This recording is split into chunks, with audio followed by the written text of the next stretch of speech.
Next guest is Daniel J. Mitchell. Dan is an economist and an expert on fiscal policy issues such as tax reform, as well as the economic impact of government spending.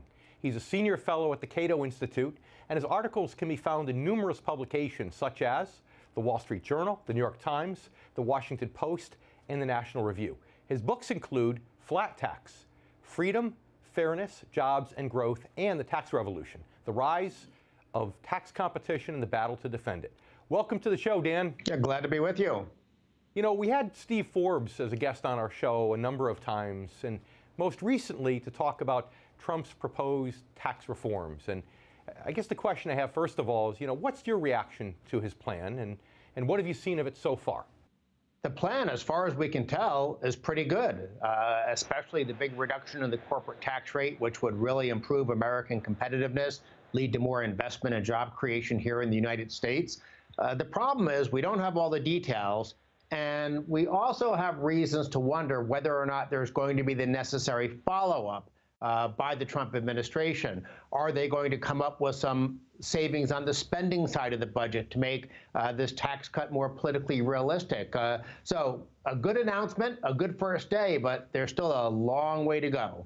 You think he'll get his 15% tax rate on corporations, or do you think that's going to get negotiated upward? And if so, where do you think it might end up as just a best guess? I think at the end of the day, we're probably looking at a corporate tax rate of 20% if I'm optimistic, 25% if I'm pessimistic. But that clearly is. It's the dominant, most important, necessary part of Trump's plan. We are so out of whack with the rest of the world. This is really the equivalent of shooting ourselves in the foot. So I hope that there's a very, very serious effort to at least make sure that part of Trump's plan gets enacted. Well, Dan, I've got a question for you here, just with respect to the growth side. I mean, obviously, a big cut in taxes is intended to stimulate the economy. So what are some of the projections that are anticipated on that side of the equation?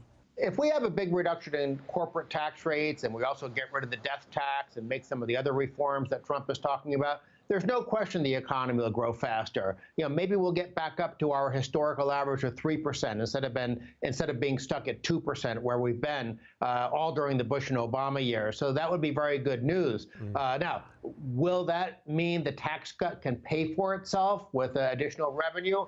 Probably not. I mean, we're still going to be talking about less revenue coming into government, which is why I think it's important that the Trump administration also get very serious about controlling spending, ideally including entitlement reform.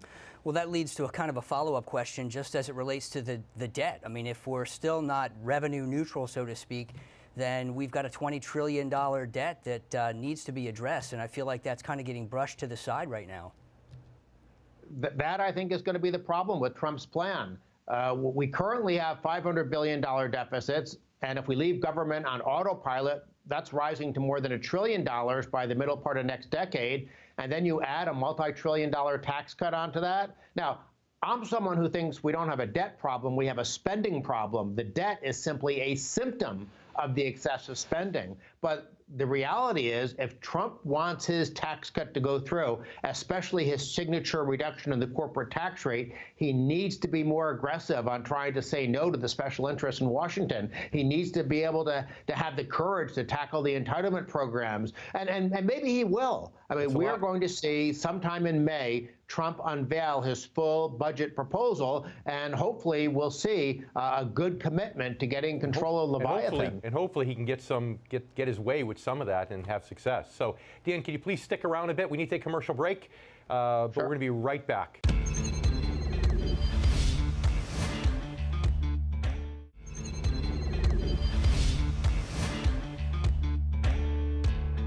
Welcome back to The Income Generation. I'm David Scranton, your host. I'm here today with Michael Eastham, our co-host, and Dan Mitchell, economist extraordinaire. Dan, thanks for sticking around. Good to be here. Let's change topics for a little bit and talk about the financial markets, the stock market. The stock market loved Donald Trump and still does to a certain degree, although things leveled out a little bit after the failed attempt at getting Obamacare repealed. What do you think about that? Do you think that that's likely to continue, or do you think that President Trump's success is already priced into the market, and if anything, there could be more downside than upside? I've always been cautious about overinterpreting what happens in financial markets. Maybe the market was going up because just continuing artificially low interest rates from the Federal Reserve. Now, you would think the financial markets and the corporate sector would like the idea of lower corporate tax rates. So I don't disagree with the notion that maybe there's some optimism in financial markets about lower taxes. But there's lots of things that always happen in financial markets. And I actually think the Trump people are making a mistake, because what happens if there's a big correction? It might have nothing to do with Trump and his policies, but if he's saying that the stock market's a reflection of his good policies and there's a correction, guess what? That implies that that's the fault of his policies. So I'm always cautious about making any sweeping pronouncements.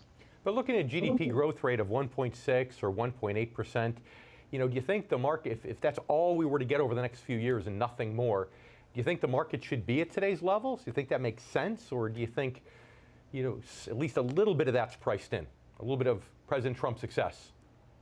Well, I think two things are probably priced into the market. One is the hope that there will be lower tax rates and other economic reforms to get the economy growing again. But also, I worry that what's priced into the markets is a bit of a bubble because of all the easy money policies from not only our Fed, but from other central banks around the world.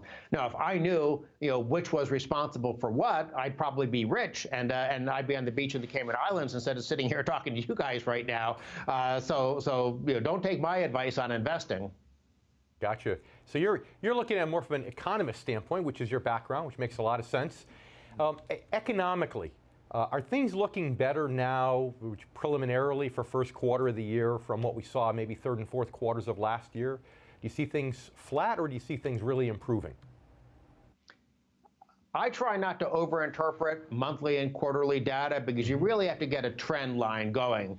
And what I focus on is the long run. And as we talked about in the last segment, we used to have strong 3% plus economic growth in this country. And under both Bush and Obama, we've been at 2% growth. And that's really the number that should concern us. I don't, in any one quarter, maybe you'll get 4% growth, maybe you'll get 1% growth, maybe you'll get a recession. It's the long run average from an economist perspective that really matters. And if we want faster growth, the only recipe that gives you faster growth in the long run is increasing the productivity, the efficiency of your economy, getting more output from your capital and labor. I don't want to use boring economic jargon, sure, but that's ultimately what gives you more prosperity for American families. And that's why I think it's critical that, yes, let's lower the corporate tax rate, let's reduce some red tape and regulation in the economy, and Trump's been pretty good about those things. But for heaven's sake, if he doesn't get serious about government spending, I worry that any tax cuts we get won't be very sustainable. In the minute or so we have left, I want to get to our topic today, media bias. Is someone very involved in the media? What advice do you have for people trying to get real information these days to help them make good financial decisions and to tune out all the hype?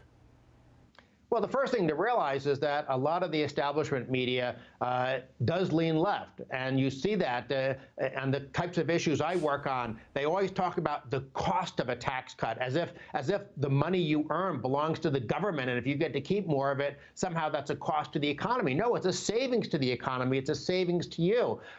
So when I watch news stories sometimes and read what's in the Washington Post and New York Times, I want to pull my hair out, because they have such a government-centric view of the economy. Not to mention, since I just said government-centric, look at their analysis of Keynesian economics. They really think that free lunch theory works. So they think, let's take money out of the economy's right pocket, put it in the economy's left pocket, and pretend we have more money. It didn't work for Bush. It didn't work for Obama. It didn't work for Hoover. It didn't work for Roosevelt. Hasn't worked for Japan. And yet the media, the establishment press, so often treats Keynesian economics as if it was gold.